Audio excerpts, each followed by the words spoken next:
In the last decade, he has worked on numerous wildlife protection initiatives, including direct action campaigns with the Sea Shepherd Conservation Society to disrupt illegal commercial whaling in Antarctica. In 2014, he co-founded the Eco Conservation Society to address wildlife and wilderness conservation in British Columbia. In recent years, Thomas has worked on projects to protect mountain lions, wolves, grizzlies, and endangered mountain caribou. Today, he spends most of his time in the field, tracking large carnivores and identifying habitat necessary to protect endangered species. And before I turn it over to Thomas, I just want to remind people that keep yourself muted through this and submit questions in the chat, and we will do as we've been doing and go through the Q&A afterwards with as much time as we have left. And with that, I will turn it over to Thomas. All right. Thank you for that introduction. That was great. I'm just going to sort this presentation out here so I can share a screen. Bear with me.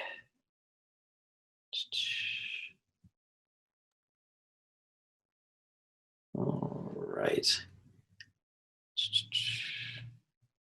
Now, can everybody see the presentation right now? Yes. All right. Great. All right. Sorry, just give me a second. If anybody hears a dog in the background, I apologize. My dog has decided to be a little bit rambunctious today after being very quiet right up until the presentation. So that will be yeah, we'll have to see if she makes any noise.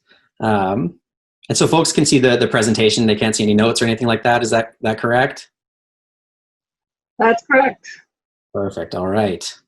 Okay. Well, I am going to start then. So thank you for that introduction. I'm really excited to be here. You know, I recognize how difficult organizing a conference like this is in a global pandemic. So I really appreciate the conference organizers, their effort to bring the conference online and to be able to engage with people. And before I start the presentation, I'd first like to acknowledge that I'm presenting on the unceded and traditional territory of the Tsleil-Waututh, the Musqueam, and the Squamish nations. And on behalf of the Eco Conservation Society, we support Indigenous people's right to self-determination and calls to return stolen land. And I want to make sure that when I say, you know, when we do a land acknowledgement, that it doesn't ring hollow, that we're actually calling for returning land and acknowledging self-determination, because that's a really important thing moving forward. So as Steph said, my name is Thomas Knowles, and I'm the co-founder and executive director of the Eco Conservation Society, which was formerly the Wildlife Defense League. I've been involved in wildlife conservation for the last decade, and as Steph mentioned, in recent years, working on projects to protect mountain lions, wolves, grizzlies, and endangered caribou.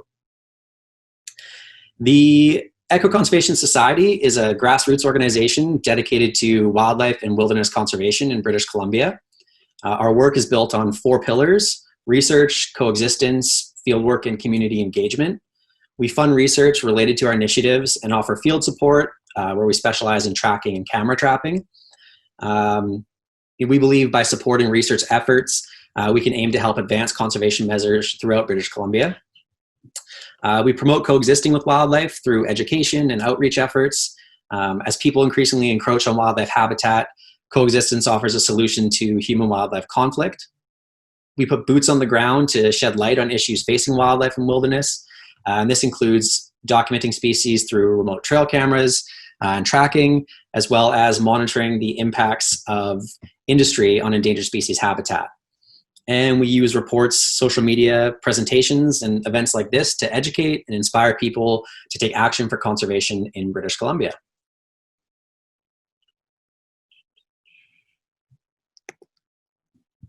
So currently we're running 2 initiatives, the Mountain Lion Project and the Endangered Species Project.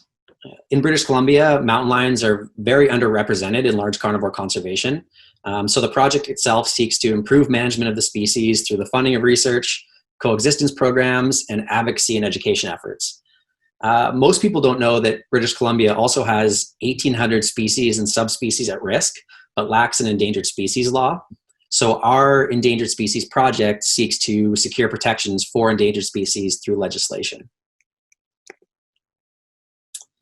And I'm really excited to announce that in the coming weeks, we'll be launching a third initiative titled the Wolf Project. So today I'll be speaking briefly about the project and more specifically about our effort over the last year to protect a wolf pack in southeastern British Columbia known as the Echo Creek Wolves. And historically, the gray wolf roamed throughout most of North America and had the most extensive range of any terrestrial mammal. In the last 400 years, wolf populations have declined drastically as a direct result of pressure and persecution from humans. Hundreds of thousands of wolves have been trapped, poisoned, and shot in response to declines in deer and elk, moose, and predation on livestock. And wolves have been extirpated from most of their historical range. In British Columbia, wolves face numerous conservation challenges, including a government-sponsored cull program, trapping, hunting, and conflict with livestock. So our Wolf Project works towards a more humane and science-based approach to wolf conservation and wolf management in British Columbia. The project works to include establishing a buffer zone around one of the province's national parks, somewhat similar to the Denali buffer zone. We're going to have a coexistence piece, and we'll be addressing the wolf cull. Now, establishing buffer zones around national parks is a really important part of the conversation around wolves in protected areas. People assume that parks provide refuge and the wolves they view within the park boundaries are safe, but that's not always the case, especially in British Columbia and Alberta.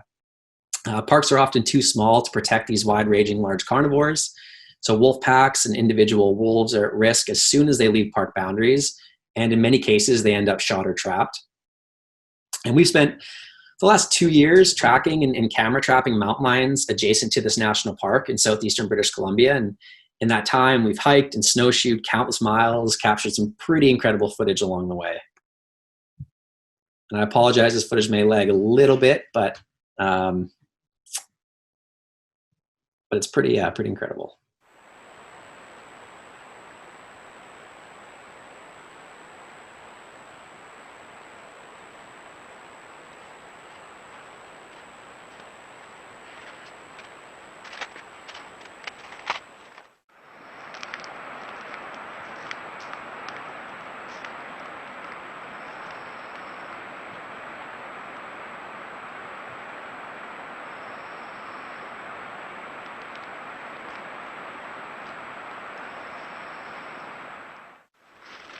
It seems a little bit hectic here, but this is a wolf pack that I believe was hunting deer, sort of down that little ravine area that wolf in the left is.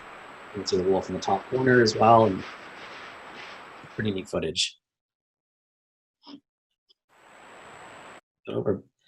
So our work in this area really highlighted exactly why we need a buffer zone around this park. And as you can see in this photo, this is a snare. It's kind of a little bit hard to tell, but you can see it goes around there and then right up to the tree. And trap lines within this park are distributed, or just outside the park, are distributed across the entire east and west south side. Baiting wolves and other carnivores with dead horses, dead pigs, and dead cows. On weekends, groups of hunters patrol the Forest Service roads, intent on killing any wolf that leaves the protected boundary. And this is all completely legal in British Columbia. And during our first winter in the area, we came across this big pile of dead pigs laid out in the middle of a clear cut. The pigs were being used as bait to draw wolves in as hunters waited in the tree line with rifles. And while this is illegal, our conservation officer service is so heavily underfunded that they often don't have the resources to respond. So again, just highlighting exactly why we need a buffer zone around this park and why we're going to be working towards it. We're still in the process of putting together the coexistence program for the Wolf Project, so stay tuned. And the wolf call. So this is one of the most contentious topics in British Columbia when you talk about conservation and endangered species. In 2015, the government ministry responsible for managing wildlife in British Columbia began culling wolves in response to the decline in mountain caribou. Now, the underlying cause of mountain caribou decline is the destruction of their habitat through logging, mining, oil and gas, and the building of Forest Service roads. The province continues to allow resource extraction to exploit caribou habitat, and wolves are a convenient scapegoat as history continues to repeat itself. And the announcement in 2015 of the cull really caught conservationists off guard, including us. It hadn't been included in the recently released wolf management plan, and the province had known for years mountain caribou were in decline and just hadn't done anything about it. But upon further investigation, a Freedom of Information request revealed the province was concerned about a federal recovery plan. And what that means is that in Canada, in instances where provincial governments are mismanaging threatened species, our federal government can intervene with a management plan. And these management plans often restrict resource extraction in the habitat of said threatened species. So provincial governments do whatever they can, whatever is in their power to avoid them. And our provincial government announced the cull with the support of the resource extraction industry, of course. And that gave the federal government the impression that the province was acting on caribou decline and ultimately avoided a federal recovery plan. Now, wolves and caribou, they're intrinsically connected, and the exploitation of these species is a direct result of government putting profit ahead of healthy and functioning ecosystems. But we believe that you cannot address the wolf cull without addressing caribou decline, and that's why we use a multi-pronged approach. So we put boots on the ground to monitor and document the destruction of caribou habitat, and we advocate for wolves targeted under the cull program. Now, I had a video that I was hoping to show, which highlights our caribou fieldwork, but unfortunately it wouldn't stream very well through Zoom. But the video is on our Vimeo, and the title is Caribou Being Logged to Extinction. So I encourage you to check it out. And I pulled some screenshots from that video because I think it's really important for people to see exactly what our province is sanctioning in critical habitat.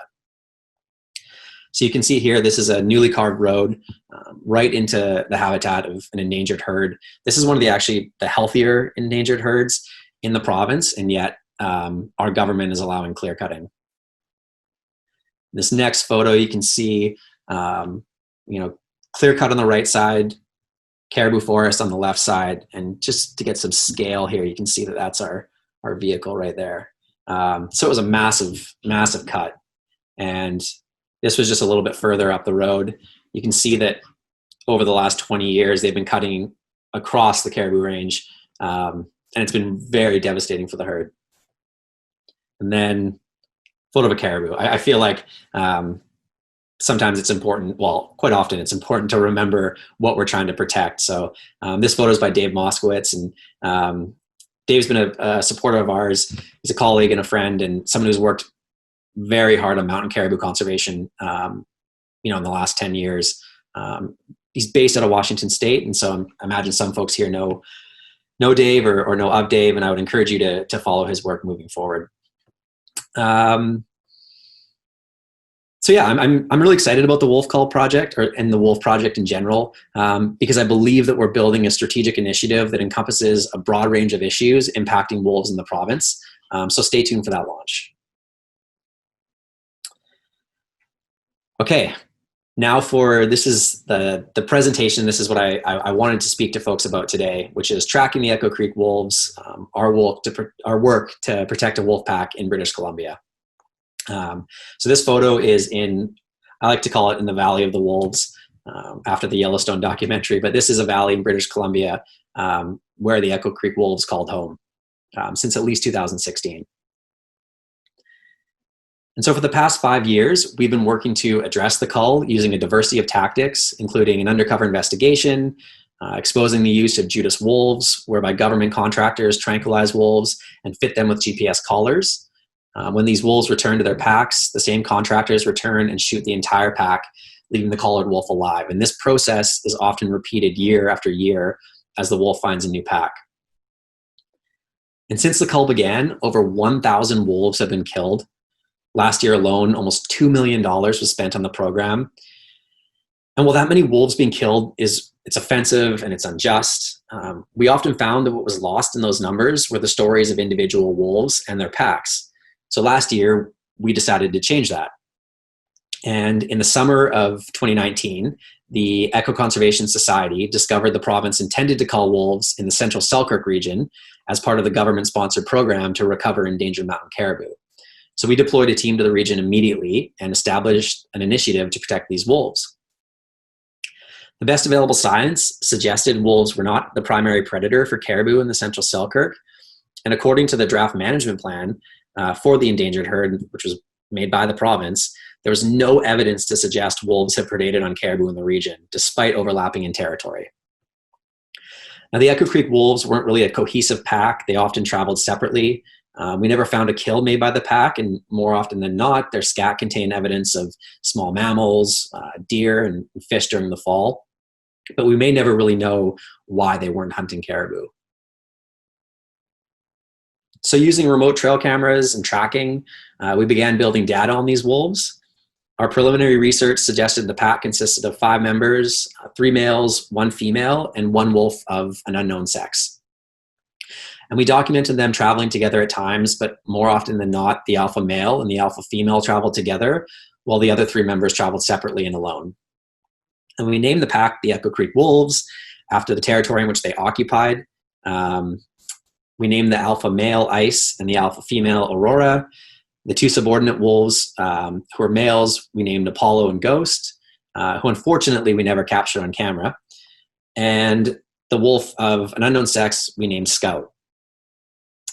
And now we first captured the alpha female Aurora in late October on a trail that forks into the Alpine and then along a ridge where she has a sight line down the valley.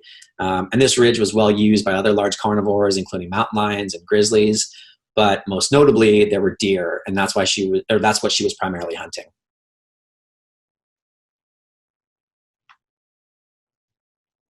Play here for you.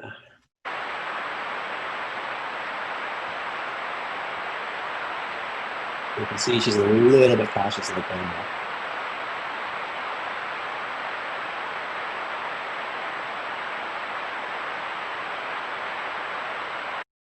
Just a quick video of her there.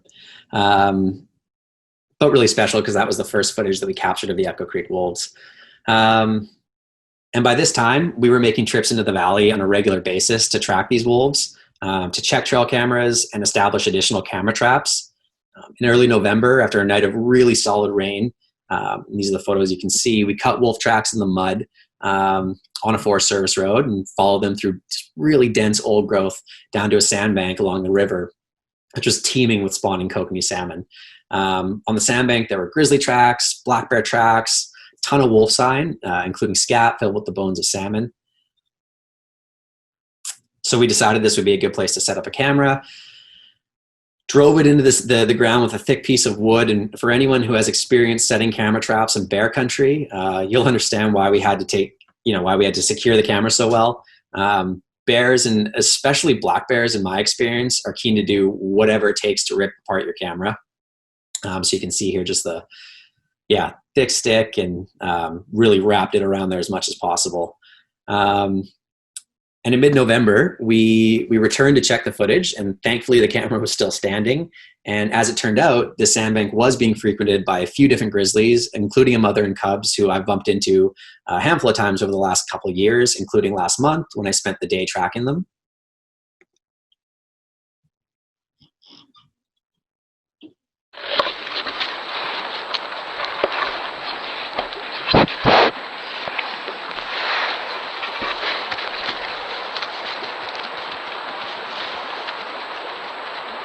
Mormon cubs,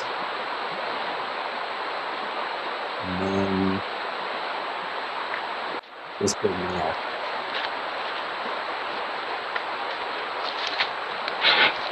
They almost always can pick on you. They just get in the region. Unfortunately, he decided not to just walk the phone.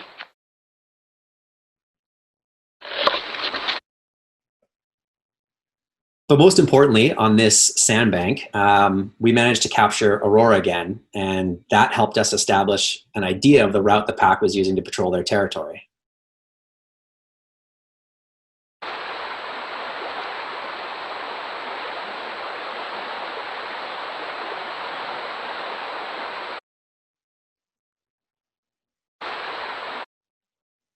And on that same trip, we checked one of the higher elevation cameras and captured Aurora for a 3rd time. There's lots of elk activity, and I imagine that's what brought her and ultimately other pack members into this area.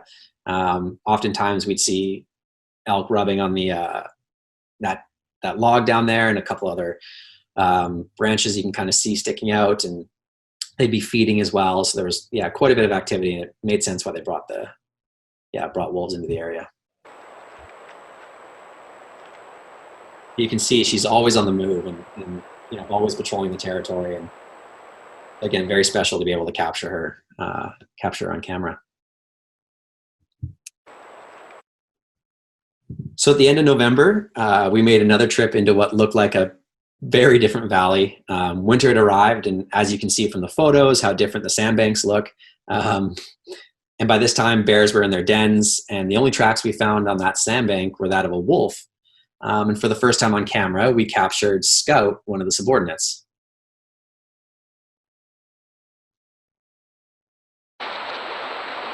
This is actually one of my favorite videos on the Echo Creek Wolves.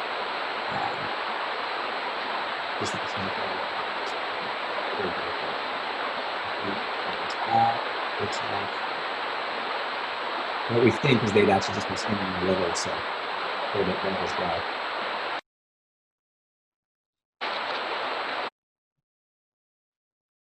And so to continue with the timeline, at the beginning of January, we took our 5th trip into the valley, and winter was in full swing.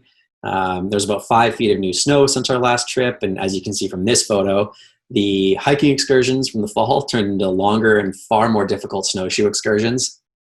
What would take us, say, 20 minutes to hike in to check one of these cameras was now taking us an hour. We hiked 10 miles in knee-deep snow over 2 days to access these sets, following the tracks of the Echo Creek wolves as they hunted elk. On the first day at our high elevation camera, we captured Ice, the alpha male, and this was for the first time. And he is, without a doubt, the most beautiful and unique looking wolf I've ever seen. And this was also the first daytime footage of a member of the pack.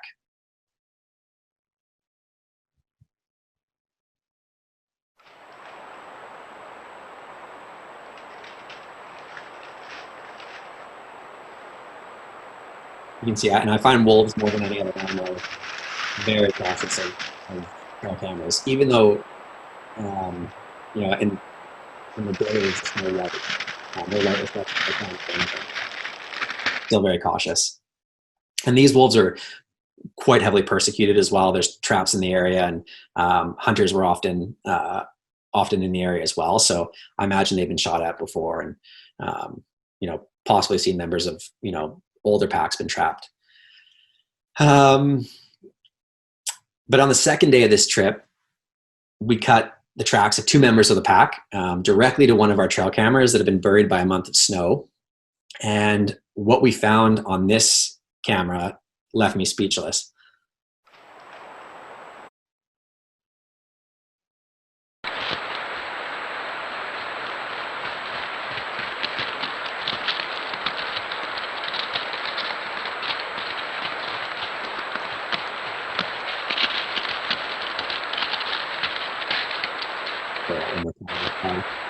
It was Ice, the alpha male, and Aurora, the alpha female talent. This is the first time that we caught a member of the pack traveling together, and I knew right away how compelling this footage was, and I also knew that we had to release it as soon as possible. We knew that the province was planning to kill these wolves at any moment and needed to mobilize people. This footage reached hundreds of thousands of people when we put it out, and helped really apply significant pressure to the provincial government. And little did these wolves know that they were becoming famous.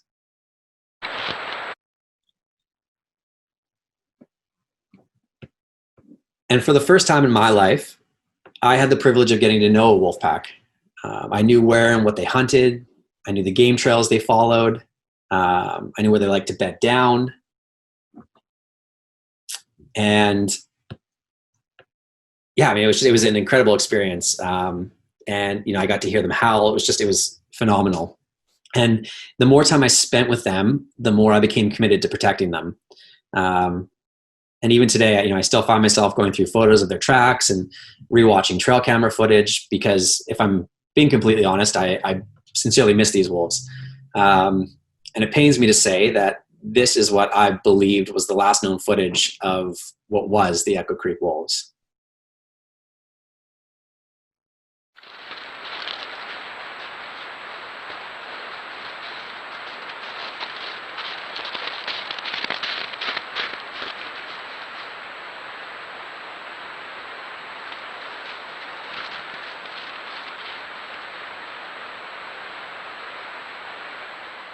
Play it one more time for you here as well. It was ice in Aurora, late at night on the trail and tracked them on many times. I think you saw footage of earlier when they were walking back towards but sometime between February and the end of March of this year, the province shot ice, Aurora, Apollo, and Ghost from a helicopter. And we discovered that in total, 20 wolves in the region have been killed.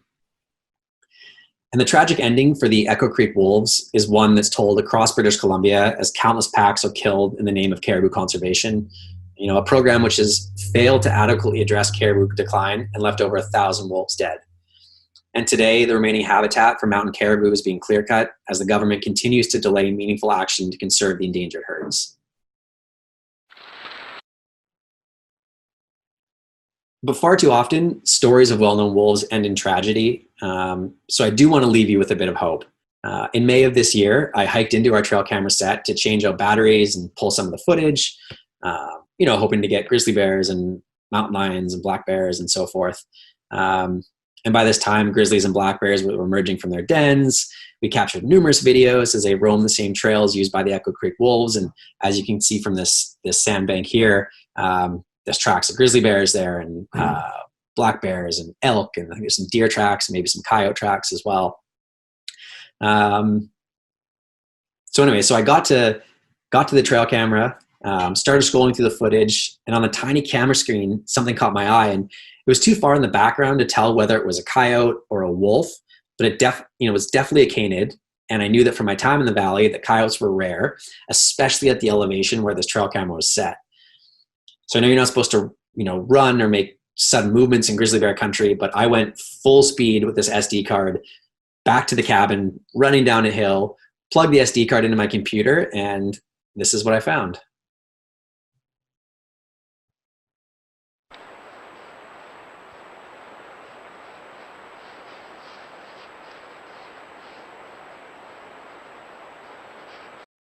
Play it one more time here. So it was Scout. And somehow this clever wolf had escaped sharpshooters and helicopters and was living freely as he or she always had.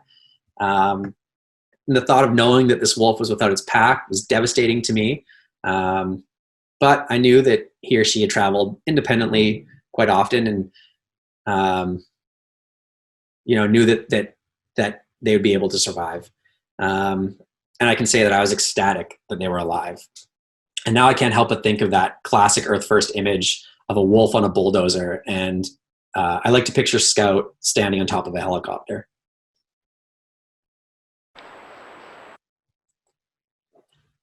So collectively, I believe that we can build a better future for wolves across North America. Conferences like this support those efforts, as do many organizations, and I encourage you to get involved in some capacity, you know, whether that's attending state or provincial meetings, sending letters, donating if possible, but really just becoming an active participant. We need to continue to speak for wolves as they need advocates now more than ever. So thank you for taking the time to listen to the presentation, and I'd love to open it up to questions now and create a bit of a discussion. So thank you.